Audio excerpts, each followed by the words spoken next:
Maureen Warren from Lutheran Social Service, still here, talking about the refugee resettlement program. Also now joining us, new guest is Jaylani Hussein, who is the executive director of the Council on American Islamic Relations in Minnesota. Good afternoon, Jaylani. Thank you. Thanks for having me. Good afternoon. Thank you for joining us. So talk a little bit about what is the Council on American Islamic Relations in Minnesota. What is your organization? The Council on American CARE, known better for CARE, is a civil rights organization. We're the leading advocates for Muslim civil rights here for the Muslim community specifically, but we do work also with anyone who has any civil rights case. We definitely deal with that as well. Our mission is really to also help with better educating people about Islam and Muslims and strengthening that relationship, but also empowering American Muslims, letting them know what their rights are. And I think our organization is part of the American civil rights movements dating back to the early 1900s and even the civil rights movement. So we're very similar to the great work that the NAACP and ACLU and some of the great civil rights organizations have done, speaking out for rights, and as well as also empowering and educating Americans about their civil rights. So we're a grassroots organization. We're part of a network of about 27 chapters across the United States. Each chapter is independent. We do work with the headquarters. Each chapter makes its own decisions, but we do work together on a lot of the similar issues. Here in Minnesota, we normally average around 200 cases, majority of them coming from employment discrimination, but also other areas of civil rights needs. And so we're a small nonprofit organization doing some great work here in Minnesota. Okay. Maureen, when we started the show, we touched a little bit about the refugee resettlement program. And you talked a little bit about that, but maybe you can tell us a little bit more about what that program is and what is it exactly that you guys do? The simplest way to understand resettlement of refugees is that it really isn't a humanitarian effort. We're resettling people in the United States because of something that's happened in their home country. And generally that something is war or famine or something very severe. A person goes through a process where they are declared a refugee, and there's clear guidelines set by the UN High Commission Office on Refugees. So there is lots and lots of screening and review that happens prior to a person becoming a refugee. They are vetted, if you will, and background checked and explored before they are ever declared eligible to be a refugee. So that's really the first step, is that what are they experiencing in their home country that is generally placing them in great peril of death or discrimination or the same to some of their family members. And that's adjudicated through the United Nations. Do they get financial assistance? Limited, quite limited. When a refugee comes to the United States, they are given a one-time grant to assist in their resettlement. That one-time grant is currently approximately $1,125,000. Agencies. 1,125. Thank you. And with those funds, LSS will help them and work with them to find very basic services. And when I talk about basic, it's about finding a shelter, a place to live, getting connected immediately to schools if you have children, to English language learning, and to basic food and clothing. Okay. We do have a caller, so let's go to the phone. Caller, good afternoon. You are live on WJON. You have a question for one of our guests here? Yeah, good afternoon. Well, speaking about this 1100, just recently, these 6 gentlemen in Minneapolis that were trying to get over to hook up with ISIS, they said one had pulled $5,000 out of his federal benefit check. Now, we're here $1,100, and they're saying he pulled $5,000 out for travel. Okay. My second comment was that I know that many of them in the St. Cloud area are living in apartments under Section 8 housing, which is also a federal program. Okay. And I'll hang up and listen. Thank you. I appreciate the call. So, Jaylani, maybe you can answer either one of those questions. Is that something you can address for either one of those two issues? I'm not aware of the regarding with the 6 young men. I'm not sure about what the benefit was and what they used. I think it's too early right now to know even specifically with that case what was all of the funds that were used. So I'm not sure, actually. To be honest with you, I don't know how to respond to that. Okay. I think but I know for sure that the majority of the people that I know, I mean, I'm an immigrant too, and then I came here in the early 90s, long before many of the Somali community members have come here. And we worked hard. I mean, my family, immigrated here, and I remember my mother, who normally did not work and stayed home mom, and we lived very comfortably in Somalia. My father was the governor of the Central Bank of Somalia, so we were, a family that did well in Somalia, and to come here, and my father starting his job as a service desk operator for a rental company, to see him go from being a governor of the Central Bank of a major country in the world to start from there. But, he went back to school and he re-educated himself and became a public school teacher and served in the public schools in Minneapolis for nearly 15 years and wrote a book about how to educate Somali students. And my mother, who never worked, went to the factory, and all my brothers and us, we worked. And so we never felt that, the welfare was enough. To live in that type of a life is a really difficult life, to live below the poverty line. And Minnesota, I think you have to look at the Somali community. They have been extremely resilient, and they're finding many ways to better their lives. And you can see that from the younger kids who are now like me, who have gotten education, and fortunately, I have to say I'm proud of my education at St. Cloud State University. It's a fine university, and I think everybody in St. Cloud should be thrilled for that. So on top of that, there's a lot of immigrants that have resettled, and not all the Somalis fit into the mold of new immigrants. There's people like me who have lived here for 20 plus years, 22 years. There's those who have settled here within months, and it's a really difficult transition. Just imagine if you left St. Cloud and you were plopped in the middle of some country. You could not speak the language. You could not, and any of your work history does not apply to that environment. It's really difficult, but I think if you look around, people are making tremendous sacrifices, and they're all willing to, fight for that American dream, and that's what continues to amaze a lot of the immigrants here in the Twin Cities, and especially the Somali community has benefited a lot from the Hmong community and learned a lot from the Hmong community, and they're making even a shorter transition in their timeline by starting businesses, and specifically even not just Somali-based businesses, but mainstream businesses, owning transportation companies, owning. And for the first time, we have also I'm going to cut you off there. Civic system. Okay. So real quickly, can either one of you address his other question, about Section 8 housing? How do the Somali community or other refugees, how do they pay for their housing, and where does that money their assistance come from? Once they are here in this country, they apply as any other resident would.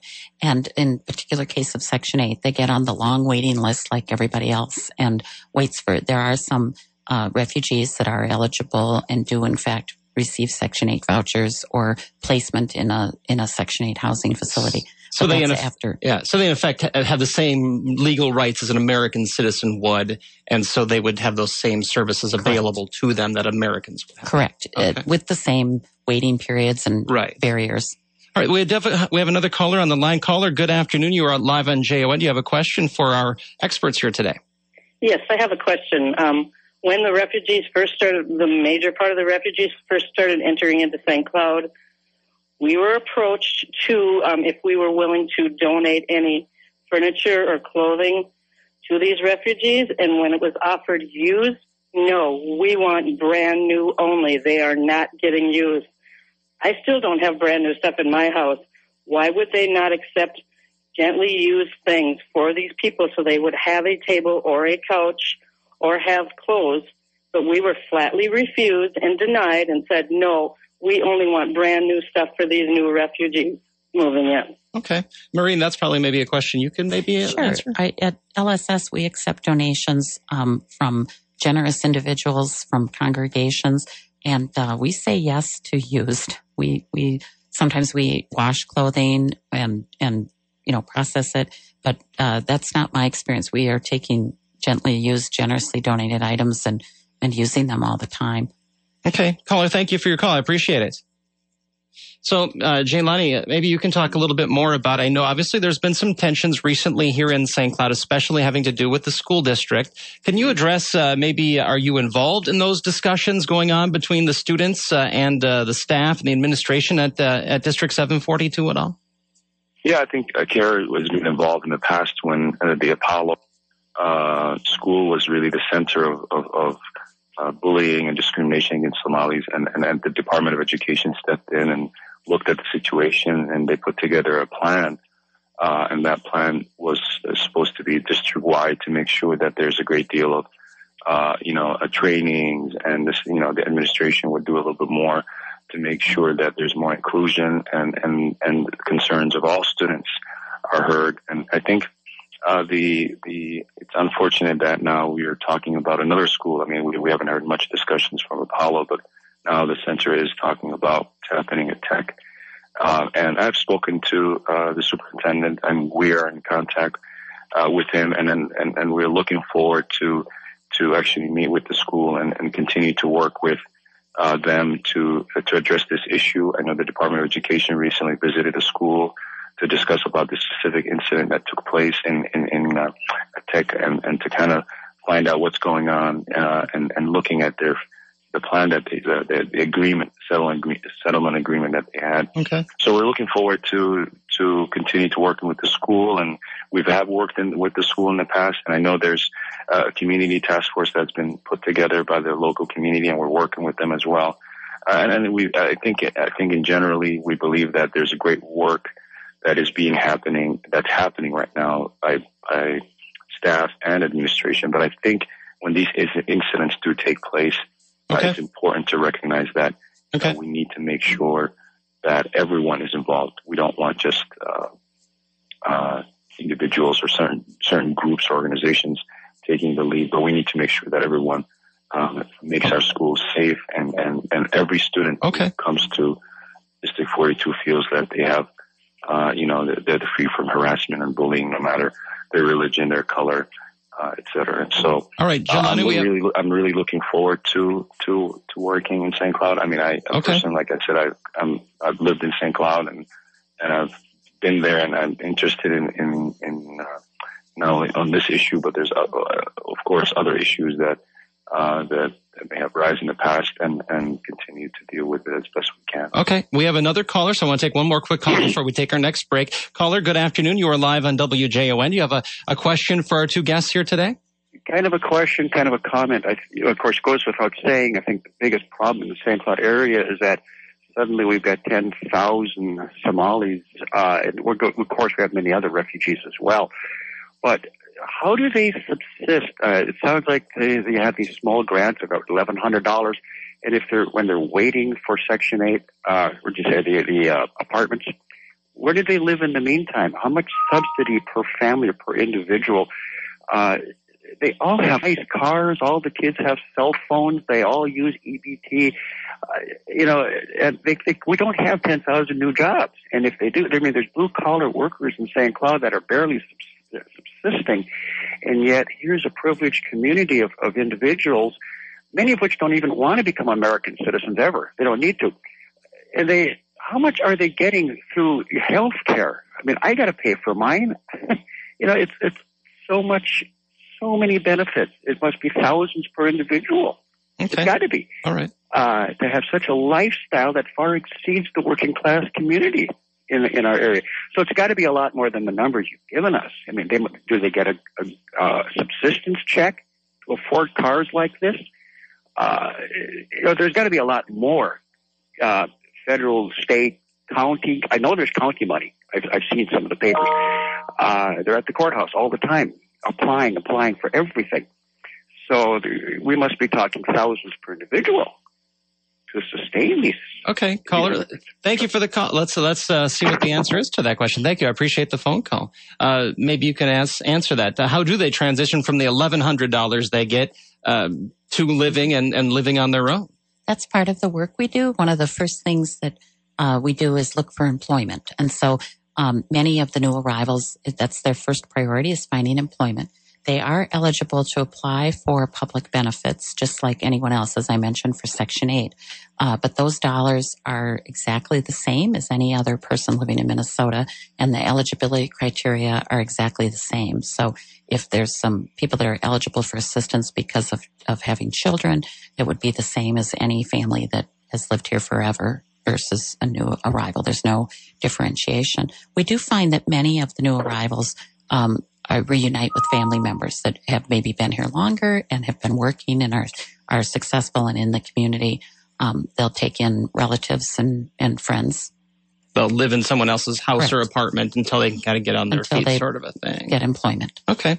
Thank you, caller. I appreciate the phone call and the question. Jaylani, we are out of time for you, but thank you for joining us and talking a little bit about your angle as well on the Council on American Islamic Relations. Appreciate your time.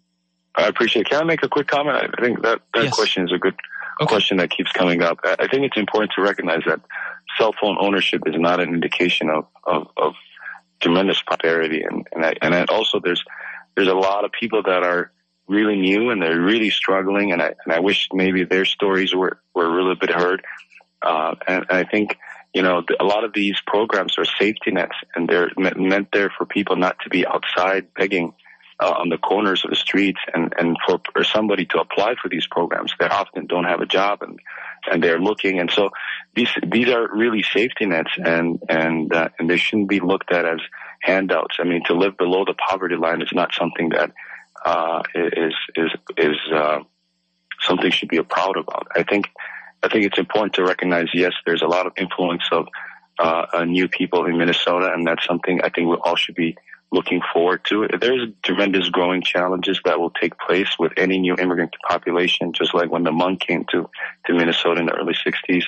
I really encourage individuals who are interested, instead of reading posts on the internet, go talk to Somalis. And one of the challenges I've even shared with my community is, go out and talk to people, and let the community talk to each other. I think that is how we can understand how we're living and how we all can build a better country and community together. And I think that's important. There is definitely obvious challenges with language and other things. So I appreciate you having me on today, and I look forward to continuing the dialogue.